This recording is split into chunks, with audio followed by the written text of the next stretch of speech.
Doctor অগ্নিকে দেখে বলে 24 ঘন্টা না গেলে কিছু বলা যাবে না, আর অ্যান্টিডোট না পেলে ওনাকে সুস্থ করে তুলতে আমরা পারবো না। এদিকে কথা পূর্বাকে বলে আজ যদি সে সত্যি কথাটা পাচক মশাইকে জানিয়ে দিত। পূর্বা কথাকে শান্ত করার চেষ্টা করে। এদিকে প্র্যাটি বুঝতে পারে এভিকে কেউ মারার চেষ্টা করেছে, তাই এভির কেবিনের বাইরে সে পুলিশ ফোর্স লাগিয়ে দেয়। এদিকে বিনায়ক স্যার কথাকে বলে সে যেই অ্যান্টিডোটটা বানিয়েছিল সেটা যেন এভির ওপর প্রয়োগ করে। কথা বলে কিন্তু আমরা তো জানি না এরা কাজ করবে কিনা। বিনায়ক স্যার বলে কিন্তু আমরা এভিকে তো এভাবে ফেলে দিতে পারি না, আর আমাদের কাছে যখন একটা সুযোগ রয়েছে তাহলে আমরা কেন সেটাকে প্রয়োগ করব না। এদিকে রিচা কথাকে কোথাও যেতে দেখে ভাবে কিছু একটা গড়বড় রয়েছে। সে প্রান্তিককে ফোন করে সমস্তটা জানায়, আর প্রান্তিক কথাকে আটকানোর জন্য একটা গুন্ডা পারে। এদিকে কথা আর বলে অ্যান্টিডোট বানিয়ে যখন যাবে ঠিক তখনই একটা গুন্ডা চলে আসে আর কথাকে আটকানোর চেষ্টা করে। কথা সেই গুন্ডাটার মুখে বিচুটি পাতার গুঁড়ো ছিটিয়ে দিয়ে ওখান থেকে পালিয়ে যায়।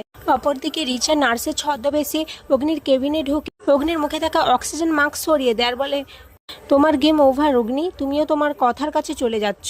এদিকে কথা অ্যান্টিডোট বানিয়ে পুলিশদেরকে বলে আপনাদের ওসি সরকার ডাকছে। এর ফলে পুলিশ ওখান থেকে সরে যার কথা অ্যান্টিডোট নিয়ে এভির কেবিনে প্রবেশ করে।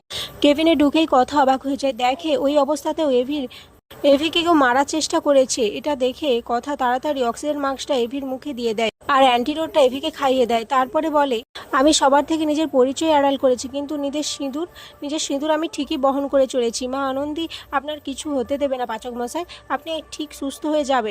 আগামী পর্বে দেখা যায় কথা দেখতে পারে তার দেওয়া ওষুধ অগ্নির ওপরে কাজ করছে। অগ্নির একটু একটু করে জ্ঞান ফিরে আসছে। আর এখানে আজকের পর্ব শেষ হয়েছে।